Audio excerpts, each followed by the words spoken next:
There were a lot of guys, Shaq, who chipped in to make this happen. You know, once Brunson started going and the crowd started getting into the game, the others stepped up and played. You know, they just played well. You know, credit to Mike Brown, he's a great coach. I've always said that the coach doesn't panic, the players don't panic, and I was, you know, watching him the whole time. Never had really a look of worry in his face. And again, Brunson just stepped up and took over. The others played well. Everybody was into the game. So Marbury, Larry Johnson, Patrick Ewing, Al Palagonia, you know, the Knicks, Madison Square Garden was on fire tonight. Yeah, but Ernie said something earlier. It was dead in there. It was dead. It was 100% dead. And then Brunson once he let Brunson score like 12 points, then those other guys just had to make a couple shots, and it was over. So what do you do? Okay, so what do you do if you're the Cavs? Because obviously Brunson was targeting James Harden. So what do you do if you're the Cavs, Coach Kenny? Well, I think that as much as he was targeting him, those were very difficult shots. Like, regardless if he was targeting, those difficult shots. But I also thought that if I'm looking at Strauss and Merrill, and Strus, Merrill, along with Donovan, I would have to tell them, I'm like, you cannot let Mikal Bridges and Shamet win that battle. And that's what happened. As much as they made shots, they defended at such a high level. Shamet did a great job of keeping Donovan away from the ball in the last 8 minutes, and Mikal Bridges just shut down the wings. Yeah. So we can't have that happen. If we're going to be a championship team, two guys, one that comes off the bench cannot shut us down in our offensively. And that. Talk about a blown opportunity for the Cavs. You come in this game, game one, Knicks. I mean, you can call it rush, you can call it sitting out, waiting for the playoffs to begin. And if you're the Cavs, you got to come in here and you have got to seal this win. You cannot blow a 20-plus lead in game one against a New York team that's not oiled up yet. And you played well for 3 quarters. Played very well. To have a meltdown and let Jalen Brunson take over this game and allowed him to have help participating. As you heard, Shamet, Mikal Bridges. You can't allow Brunson to go off and have 2 inviting guests joining the party, helping him out. Kenny Atkinson said they tried to double team him, trap him, bother him a little bit. Didn't work. Then you got a primary defender, and who? James Harden. He had the assignment of staying in front of Jalen Brunson.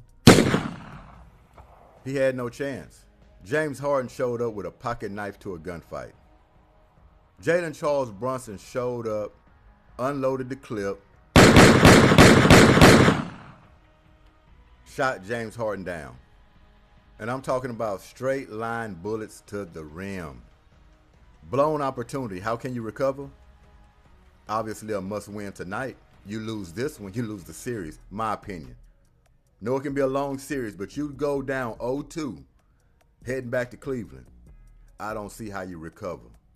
I was still okay. But the guys brought it tonight, knowing what it would have meant if we lost this one. We brought the energy from the jump. Guys were ready to play. Didn't get discouraged by the runs they made. Obviously, they're a good team. They're going to make runs. We just kept fighting, stuck with it, and we were able to pull out a W. A W indeed. If you didn't think OKC wasn't going to come back in this game and tie this series up, you badly mistaken.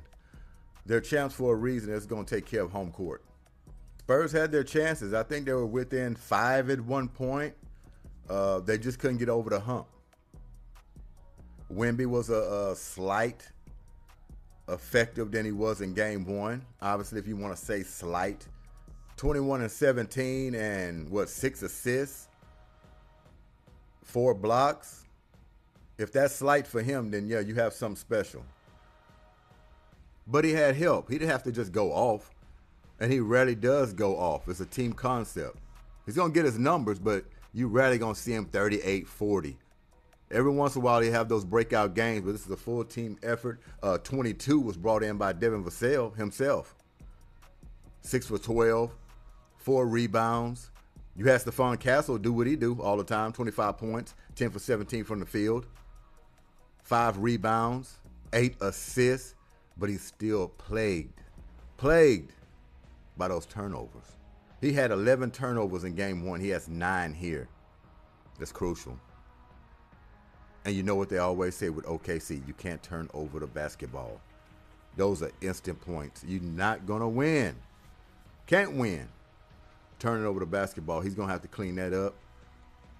And unfortunately, Dylan Harper went down. That's a big blow.